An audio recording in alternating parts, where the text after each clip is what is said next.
Welcome to the Body Kindness Podcast. I'm your host, Rebecca Scritchfield, and I'm here to help you find your inner caregiver. You'll have more compassion, less shame, and the tools you need to deal with a culture that just does not want you to be free to give yourself fierce love. You are welcome and you belong in our community, where we value your well-being. We share our experiences and support each other on the body kindness journey, and we know that your health and your worth is not dependent on your weight. If you would like to enjoy self-care, be less self-critical, and make your life about more than your health routines, join us at bodykindnessbook.com/start.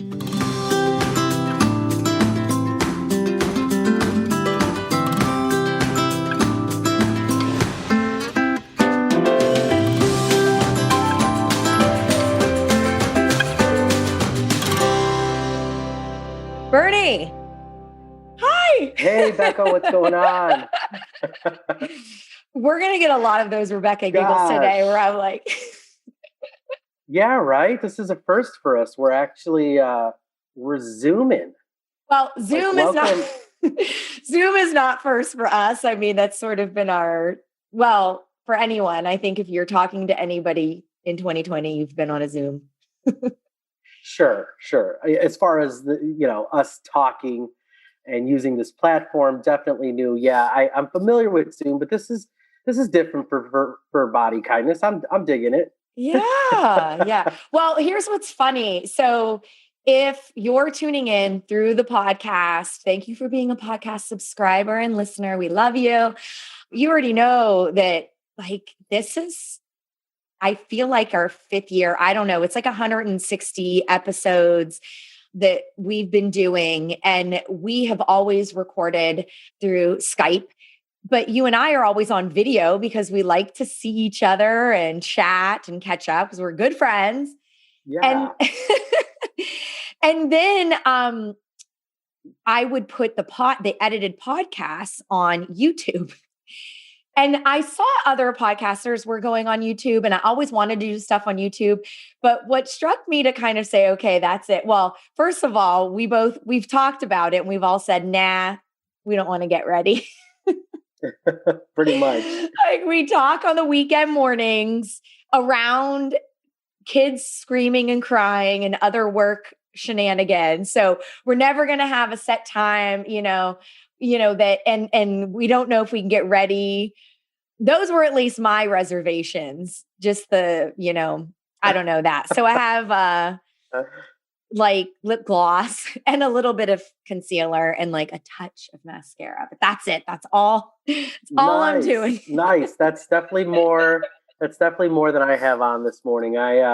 What's neat about this, right, is everybody that is now viewing as well as listening has the opportunity to see this quarantine beard that I've been growing out since March. So it's pretty crazy. I'm gonna ride this thing out to the end of the year, and we'll see what happens. But it's definitely show it down there. What is the link? Yeah, yes. I think I'm gonna decorate it for the holidays. It is down here, it extends my face. It's pretty crazy, but it's nearing its end here. It's but also yes, a little everybody to hop on. Oh, it's super great.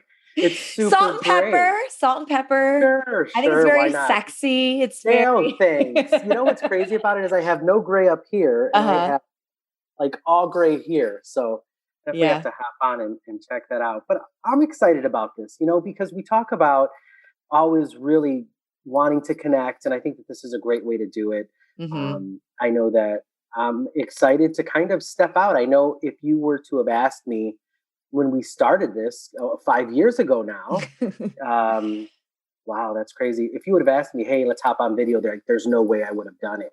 And I think that through a lot of our conversations, a lot of the unpacking that I've done, gosh, even our last interview with Aubrey, this is where I need to be. This is what I feel comfortable doing. And I want to show up for myself first and foremost, and definitely for all of our, listeners and now viewers.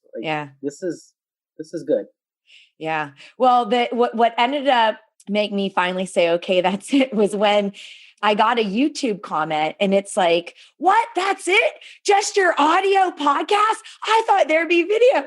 And, I have no idea. Maybe it was just a troll, but I was like, oh, maybe actually this is not as impossible as I'm thinking, or maybe it would be fun for some people to see us interact. Or, I mean, we were already doing it anyway. So it's just an issue of, I don't know, getting over that little hump, that mental block of, oh, wait a minute, I want to be in my ratty, don't bug me t-shirt with the holes in that's it. still going to happen. Like if you're telling me I have to look presentable every time we do this, like I don't know. I'm signed up to give you, the real Bernie, the unshaven, and the rolling out of bed, having just been woken up by my 1-year-old look. So.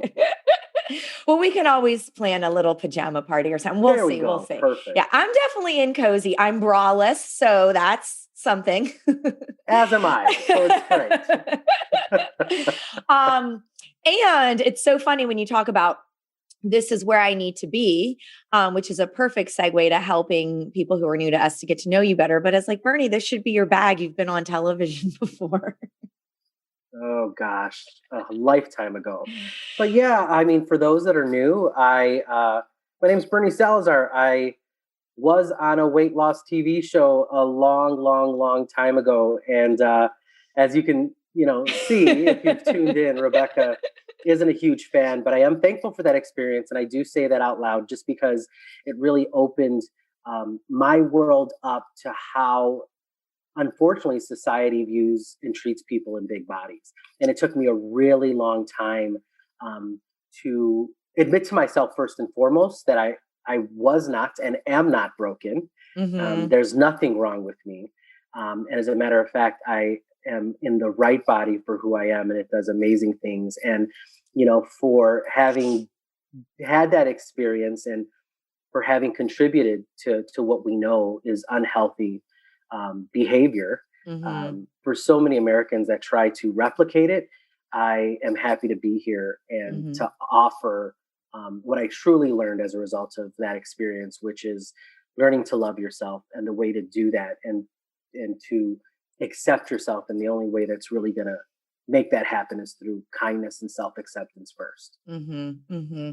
And there's something called post-traumatic growth. And you know, well, first of all, let me take one step further and say, if anyone really wants to get to know you, the Learn and Grow series, which we'll put in the show notes, is really the best place to dive in, especially. I guess I haven't even told people what body kindness is yet, but when I do my intros, we'll go back and do that. We are, when we flicked on the record, I said, Bernie, let's just wing it, which is famously Rebecca words. So this is why you're going to have to hear it as it all comes out. But I will put Learn and Grow in the show notes. And what you'll get there is conversations with just Bernie and myself, where they were actually about 3 years apart. So what you get is a check-in on where Bernie is after 3 years of practicing body kindness. And then we do the replay of our original chat. And so you do get it a little bit backwards, so sort of like that reverse chronological order, but it's important for us to do it that way, because when you hear the original conversations, you hear a different Bernie, you hear someone struggling, you hear someone with 1 foot in diet culture and 1 foot out because he didn't even know what body kindness was.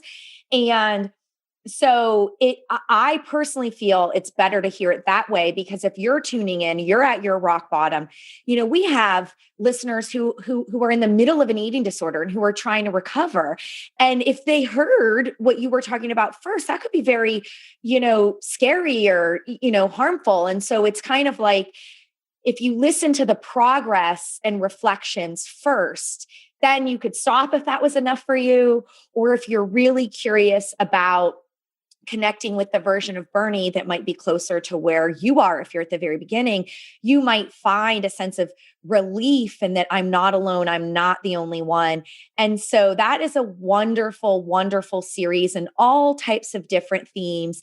It's really fascinating because there was this 6-year-long Biggest Loser study that came out while we were podcasting. And I read it in the journal, and then I saw it in the New York Times, and I was like, we got a podcast on this now. And so you hear me explaining the harm to your body, which was like a freight train hit you. And then I just absolutely love your loser letter where the show was still on. And so you were writing to contestants to try to warn them, but you were still very much doing your trauma healing, like trauma from the show and body stuff. And then there's the episode where it was like my letter to my body that I did when I was having my pivot, sort of sharing the pivot because the book was coming out and I wanted to publicly share a little bit more about my personal suffering and what I was offering the world with body kindness.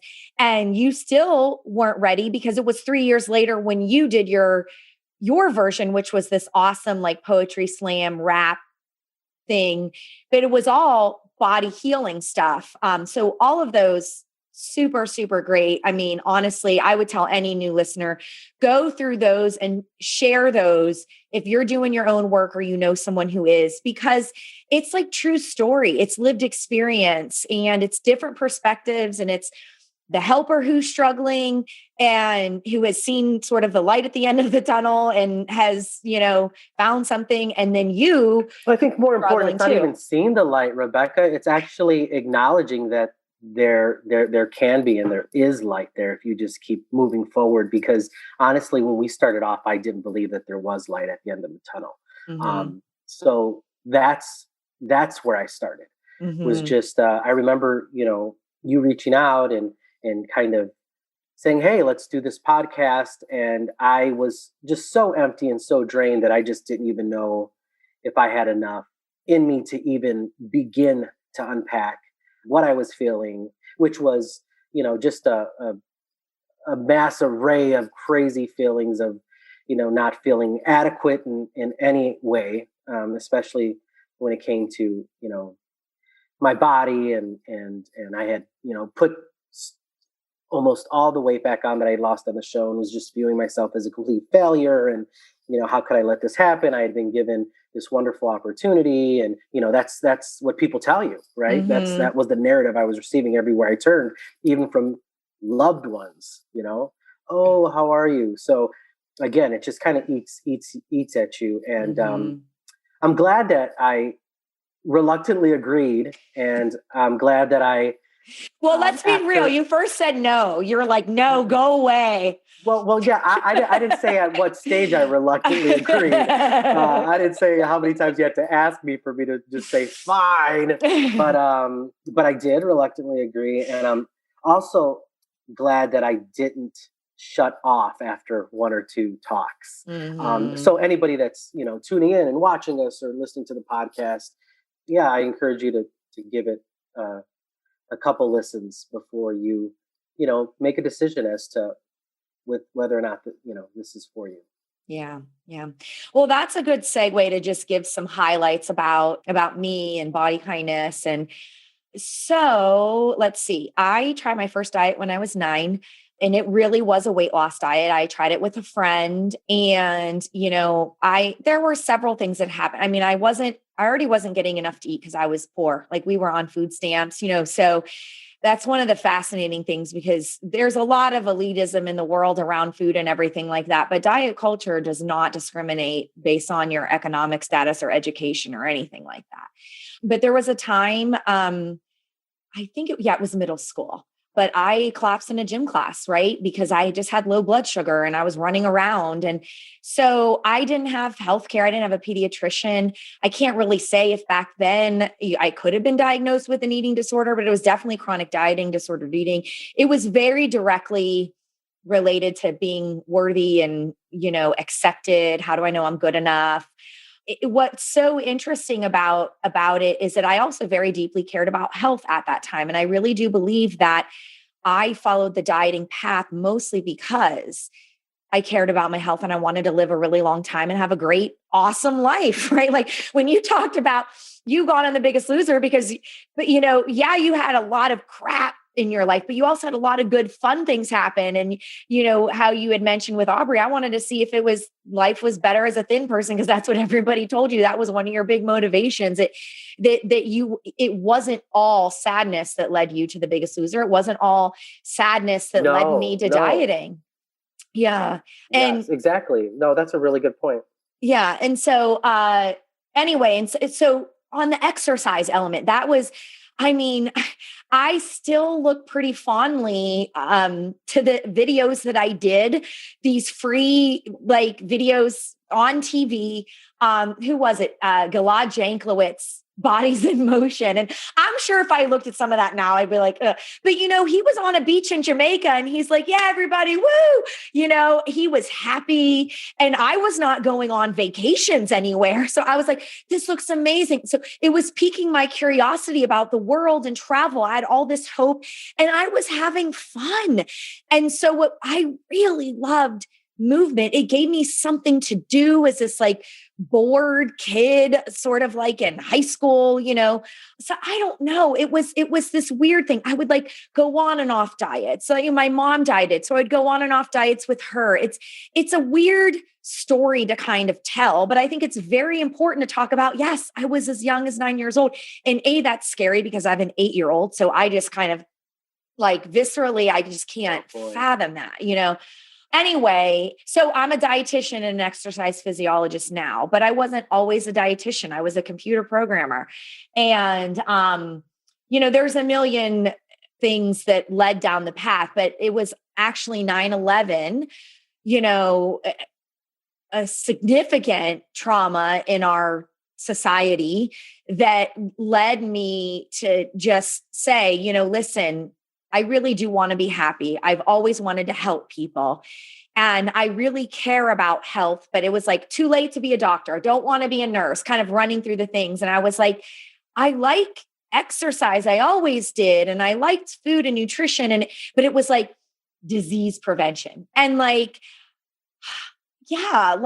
weight management. And I was taught that in my nutrition program, and so when I was early as a dietitian, I was absolutely, I'm going to work with athletes because they're compliant. And I'm going to work with, people on, I called it healthy weight management because it was I knew enough. I was it's not diet, healthy lifestyle, right? That kind of stuff. And I was majorly still part of the problem, screwing it up. And I basically had a rock bottom, the way I characterize my rock bottom moment, there were 3 key things. I collapsed in a marathon. That was after I met you. I almost died. It was horrible. And I was doing South Beach. So stupid. And I was a dietitian and an exercise physiologist. None of that. You will see a lot of pros doing bad stuff because our credential does not really teach us to help people. It teaches us to help people diet and restrict and under fuel. I feel like I'm rambling. Yeah, anyway. no. I mean, I'm just shaking my head because, what's significant about what you've shared is that we all in some way are affected by diet culture and the negative view that society has on weight and people in bigger bodies. And, I think that before my entire experience, I always thought, anybody who's in a small body, a thin body must have a better life, is leading a better life. They have no problems, no relationship issues, they have the best jobs, probably earning more. And, what I really learned over the course of our time together and just through unpacking a lot of the emotions and feelings and things that I went through was you have to just focus on yourself first. We all have different traumas that we've endured, whether they be family, so many different things that we need to really look at before we can, think that something outside of ourselves is going to make a difference in our own lives. And for me, that was what was the most powerful thing that came out of my experience and what I've gained from our conversations is just the only way to truly connect with yourself in a way that is healthy is to be kind to yourself. And I think, I was taught my entire life that something was wrong with me because I was in this larger body. Any other accomplishment that I had outside of the physical wasn't necessarily as noteworthy. And man, did I learn the hard way. I, got down to a weight in my head that I thought was supposed to make my world perfect, and it didn't. I found myself constantly in this, rat race of trying to maintain what I thought I was supposed to be enjoying. It was supposed to make my life that much better, and it was just made my life so much more stressful. Now you're listening to this, whether it's, audio or you're tuning in and you're thinking, well, what is he saying? Is he saying, let's not be healthy? Let's not care for our bodies? That's not what I'm saying. What I'm saying is the only way to truly care for your body, in every way, is to begin by being kind to yourself first, and really tuning into yourself, and having serious conversations about what your particular body needs. What does health look like to you? How does it fit into your life, so that if you're missing an activity that you enjoy, I'm not going to say a workout because I hate when we put it in that context, but when you miss doing an activity that you like doing, you're not beating yourself up because now you think of yourself like I used to, as this huge failure, and this is just going to happen again, and my life's just going to be horrible.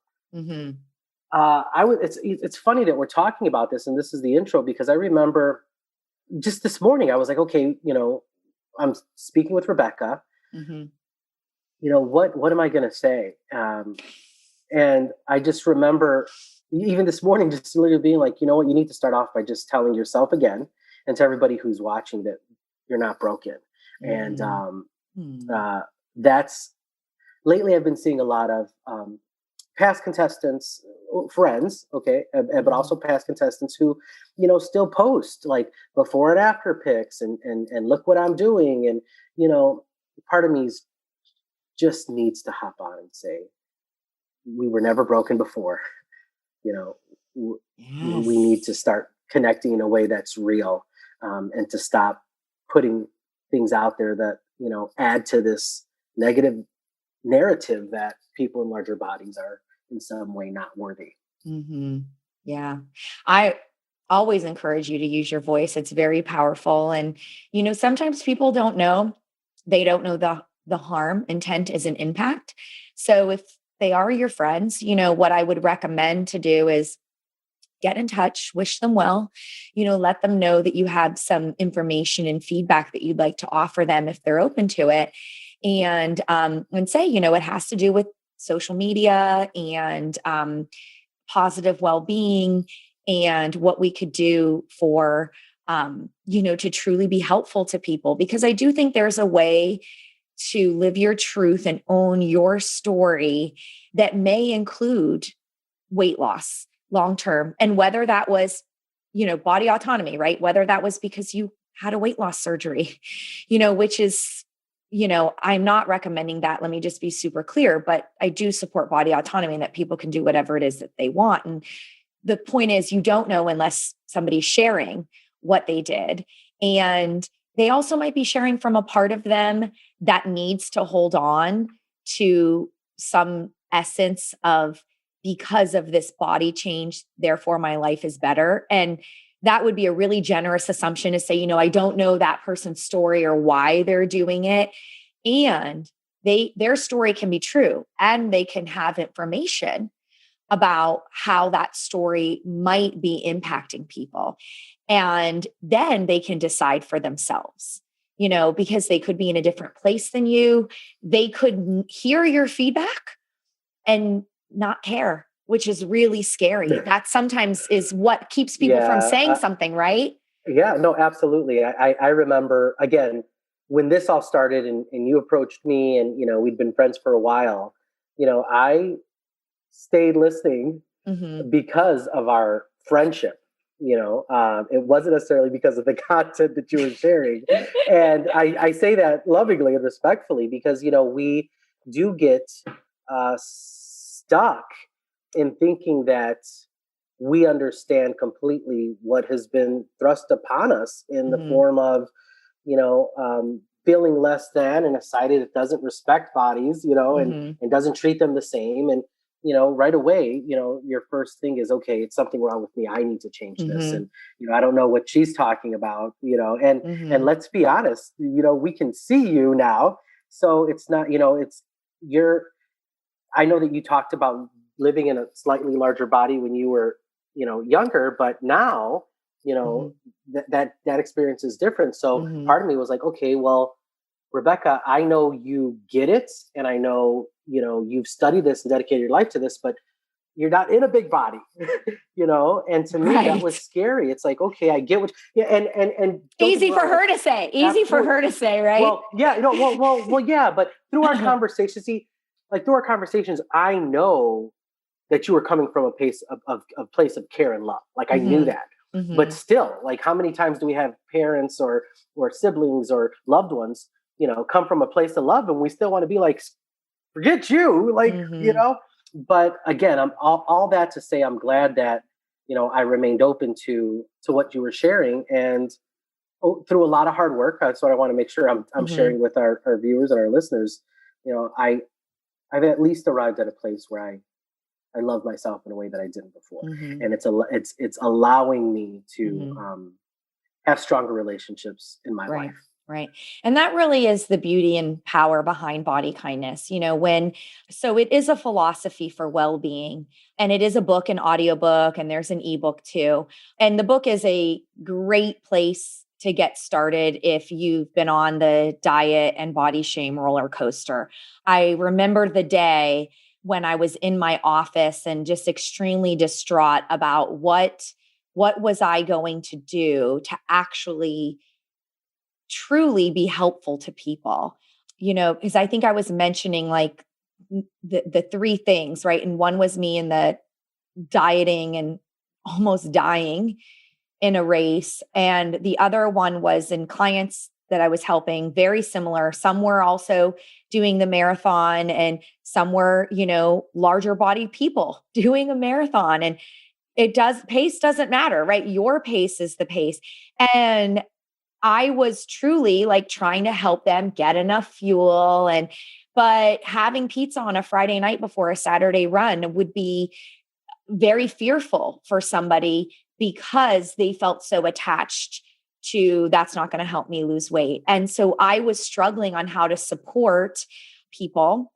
And I could just see that when you talk about that self-blame of failure, I was there to try to help them succeed, but I wasn't taking weight loss off the table. I would try to say, well, these habits are more important, but I wasn't stepping forward enough to confidently say, here's why we need to take weight loss off the table because it's damaging your mental health. And then the third thing was an event that happened with my mom that also was very, very traumatic. And it also led me to kind of follow through and deeply reflect on her chronic dieting and our relationship and her weight cycling. My mom lost and gained 100 pounds several times in her life. And it was very damaging to her body, to her mental health. I think she likely struggled with what we now know is binge eating disorder, but we didn't have healthcare, so not a diagnosis. And so much pain around that, again, all these things coming. And I was like, I'm not going to be part of that crew that recommends weight loss. I don't care what I have to give up. And there is a lot to lose. People in the profession don't respect you if you reject weight loss. You lose friends. I was just going to ask how that went, because I know, bad. It went bad. Your shift. Yeah. I just remember, really having done some work with you and meeting you, prior to this, your new philosophy and your take on this. And, we were out there and we were talking about, hey, this is what you should do if you want to live healthier and lose weight. Right. And, right. Because weight loss was the gateway, right? Like we were like nurture principles, happy life after you lose weight. Yeah, absolutely. Yes. And then when you called me up, you were like, hey, I I've completely rethought my take on this, and this Mm-hmm. is what it is. And I was like, okay, all right, that's very, I mean, Dummy. because if you're hearing it for the first time, I was like, all right, you have your degree in this, but if that's the way you're going to do it, but yeah, no, I can't imagine that it went well, but I'm grateful that you had the guts and the Mm-hmm. strength and the vision to know that it was being done wrong and that it Yeah. could be done so much better for everybody involved because I feel better than I ever have in Mm-hmm. so many different ways. And what's nice about this is, we, through my experience with you, I've noticed how many allies we have and how Mm-hmm. many beautiful, you know, um, people out there that are really calling this what it is, which is Mm-hmm. wrong, and doing something about it.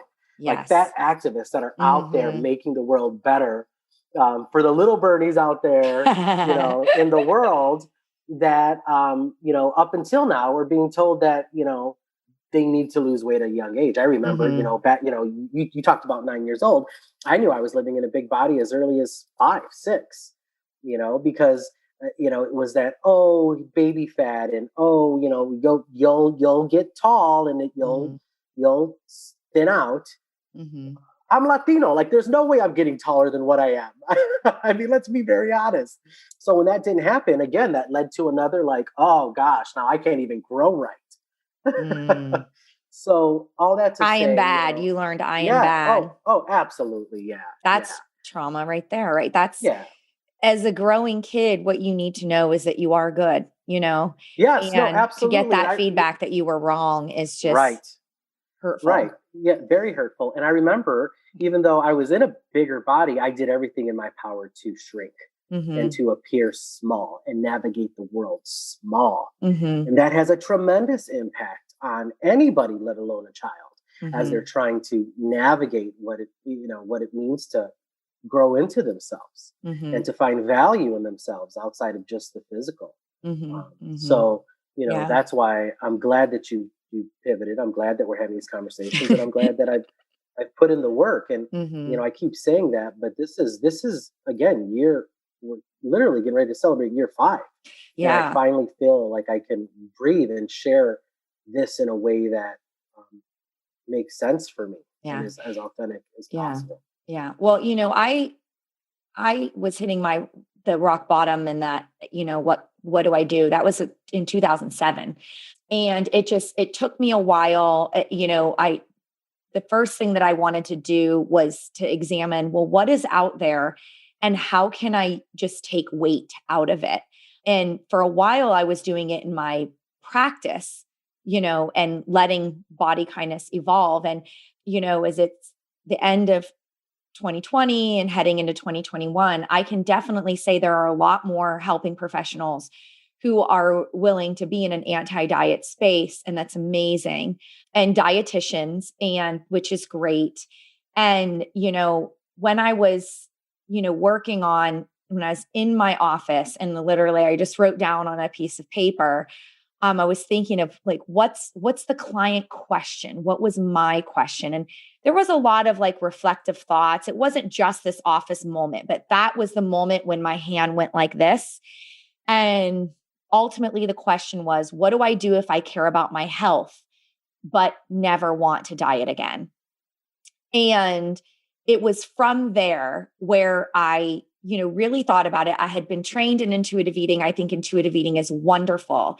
And I already knew from years of counseling. So this would be around early 2014, so that's 7 years of continuing to do counseling, studying. I did a lot of studying in positive psychology. I became certified as an anxiety treatment professional. I was studying trauma to be a certified trauma informed professional, and just taking it in, making sense of it, trying to see, well, what would be this version of it that you could apply to people who were, struggle with body image, struggle with, chronic dieting, or thinking that weight loss is the answer, to help support that question. Mhm. And one of the things that struck me deeply was that people don't really think in siloed ways. Like, oh, if I just heal my relationship with food, right? Intuitive eating, everything will be fine. Well, but things intersect and overlap. And for many people, you can't start with food, right? And so I knew that intuitive eating was great. I wanted to embrace intuitive eating, but body kindness was going to be different. It was going to be a philosophy for well-being. I knew like fundamentally that what was broken is the definition of health, and that we needed to have the baseline mental health first, that mental and physical health work together to form health. And that also that how we could access sort of our thoughts about the best version of our health. One of the things that nutrition training, and especially where I went at University of the District of Columbia, there was a pretty strong focus on social determinants of health and economic disparities for chronic diseases. And that was my lived experience, but then also in my education. So I knew that I didn't want to be that sort of what I was seeing come out in Goop and all that elitism. And yep, I am definitely thin and white and have economic privilege. And so it was like using this place of how do I help individuals, right, reframe and redefine what health means to them. But I also knew I wanted the philosophy to embrace this idea that it's not just about individual well-being or even my family, but collective well-being. And it came through what I was studying in mindfulness and meditation. I always kind of felt like an outsider because I felt like I couldn't really relax, but that I could tell that it helped me. Anyway, there were just pieces after pieces after pieces kind of coming together. And I felt a part of me, right? IFS, which is one of the psychology realms that I studied that became part of the body kindness. A part of me was like, oh, people are going to want you to stay in your lane of food and exercise. And I was like, well, but I don't think so. I don't think that that's how humans are. It hasn't been my experience of who's coming into the office. It really was about people wanting a better life, a better well-being, and wanting to cope with past experiences, wanting to cope with society and culture and their inner child, right? Wanting to know, am I good and how do I know? And needing to take things step by step by step. And I will waste the whole podcast going into the weeds of the philosophy. So I'm just going to cut myself off, but say that what makes body kindness so special and different is that it is a individual practice where you have a very specific goal. And you mentioned it several times, be kind to yourself, be good to yourself. The very specific goal of the body kindness practice is to find and connect to your inner caregiver, right? Your curious and compassionate part that does not judge. It's this idea, right, of you in the present moment, this idea of what do you think it means to be good to yourself so that you can be good to yourself in that present moment, no matter what in the world is happening, right? To make you spiral down, right? And feel closed off and disconnected. How can you be good to yourself in that moment, right? It might be that breath of like, it's okay. In psychology, we would call that emotion regulation, something to ground yourself. And that's where the connect pillar came from. There's 3 pillars, and that was the connect pillar. Connect to yourself. And then also connecting to others was part of that collective well-being. And we'll save that for another time.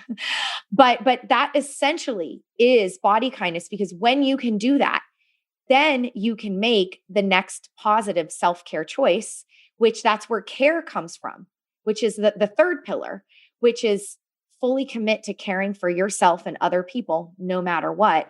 And that 1st pillar is about making choices from a place of love. And that's great when you're grounded and regulated and when you think you have some ideas for what you want. And, but like essentially it's like if you've never heard of intuitive eating, but you want to work with food, intuitive eating can be absolutely great. And also if you've done intuitive eating, body kindness can be great. And doing body kindness can be great if you are going to do intuitive eating can be a whole different experience if you do body kindness first. And it's just it's very different, right? But it's just like one of the common things that I see people say is, well, if I'm not dieting, which is so much seems to be about food, right? Then like intuitive eating is this is the thing that you can do. And absolutely, when it comes to food, intuitive eating is great and amazing. But dieting is also about exercise. It's about other ways of depriving yourself or purging calories with exercise. And so, how do you make choices around movement, sleep, fun, and joy, and just things that are outside of your body and yourself? So, when you are thinking about, well, what does it even mean to be good to myself? What is a body kindness practice?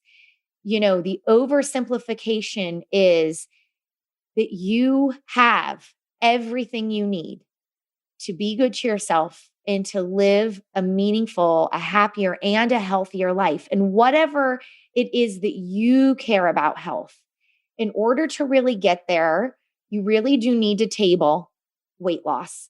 And it doesn't mean that you're not having the thought. Your people will have a part that's like, we got to do this first. But how do you relate to that part as your inner caregiver? And with compassion and kindness, connect to yourself, make a choice from a place of love, no matter what the circumstances are in that present moment. And self-care evolves from all of that.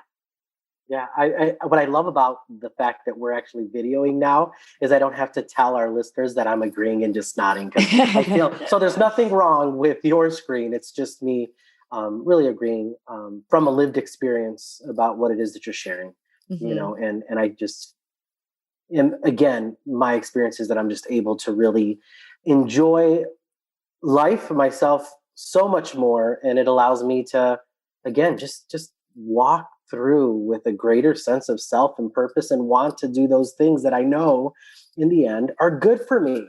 Mm-hmm. Whether it's dancing with my daughter in a living room, or enjoying time with loved ones. Again, moving my body in a way that just is natural and fun for me, and not thinking that I need to compete all the time in order to get the most out of the movement that I'm choosing to introduce into my life. So yeah, I'm so glad that we are having this opportunity to actually talk face to face, especially with our listeners. And I hope that you'll continue to tune in and follow us. And we got some great interviews that we've done. And as a matter of fact, there's always ways to connect with us. So, Mm-hmm. Rebecca, if you want, you can tell them a little bit about that. And Yeah, sure. Well, if you are, thinking that you really could use some support with body kindness, it just so happens that I am planning to have a group in the new year. And so this is going to be a virtual group. You can check it out at bodykindnessbook.com/offers. And I'll have the link for that in the show notes as well. And that is going to be a pretty rare chance to work with me in a group setting. I do private counseling, and I can work with people virtually private if that's something that you would prefer to do. But this live group is going to be on Saturdays at 10:30 Eastern. So if you're Pacific, get up, get your coffee going. And we start on January 9th, and there's going to be email support, Facebook group support if you would like it, resources. We're going to be doing some really cool stuff, some guided self-reflections, meditations. We're going to be practicing stuff in a group, and then there's going to be some prompts and things to do between groups. And so it is going to last actually for 12 weeks. So there's 6 live calls that are every other week, because I want to give you a couple of weeks to work on something, and then we're going to build from there. But on that off week from the live call, we're just off from the new material. We're going to be in the Facebook group. We're going to be working on the resources and everything like that. And Bernie, I know I mentioned to you, I really hope we can figure out if you're able to join for some or all of that, just to get all that goodness in. That would be really cool. And so those are, some of the early ways that you can get involved. If you happen to be listening and have diabetes or a diabetes concern, there is a diabetes focused specific 3-month program where you can learn on your own time and join it on live calls. But I definitely recommend that for people who are listening or who know someone who have a diabetes or pre-diabetes diagnosis or a family history concern and really would like to think about, well, how do I, approach body kindness if I have, some specific health concerns where everybody's telling me you got to lose weight or else. And yeah, so I would love to have you there. And yeah, there is going to be more to come in 2021. The book, like I said, you can get that anywhere books are sold. There's reflection prompts. And so that might be a great place. There's a free kind of get started from my website.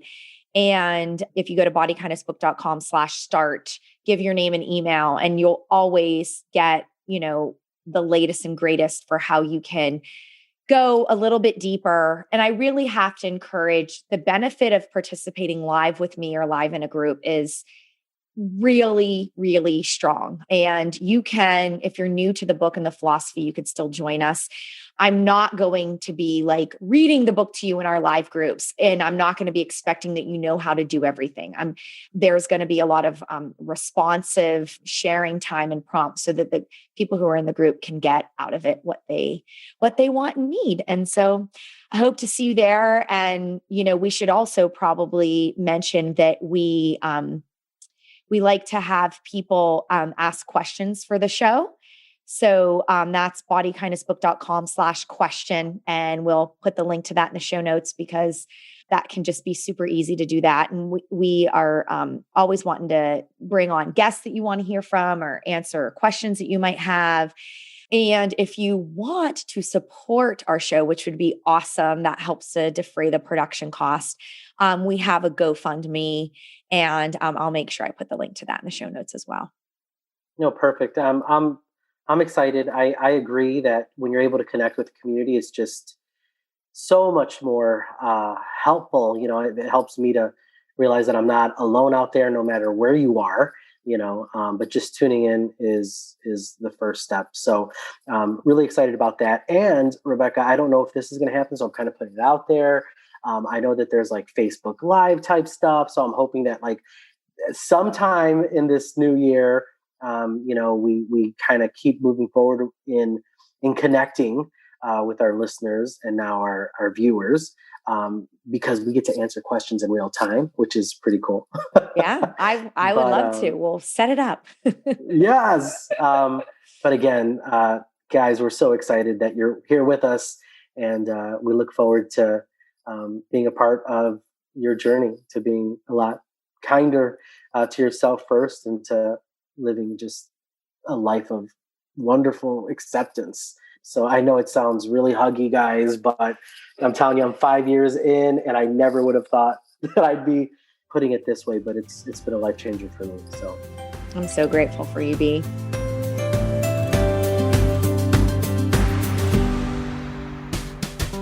And that's our show. The podcast is made possible with support from listeners. Please donate to help offset production costs at gofundme.com/bodykindness. And please rate and review the show when you have a moment. It really matters. Let's keep the conversations going on Facebook. Search Body Kindness and request to join the group for Body Kindness readers and listeners. Have a question for us to answer on a future episode? Visit bodykindnessbook.com/question. Body Kindness books and audiobooks are available wherever books are sold. To request a signed print copy, visit bodykindnessbook.com/order. For other questions about this podcast, please email info@bodykindnessbook.com.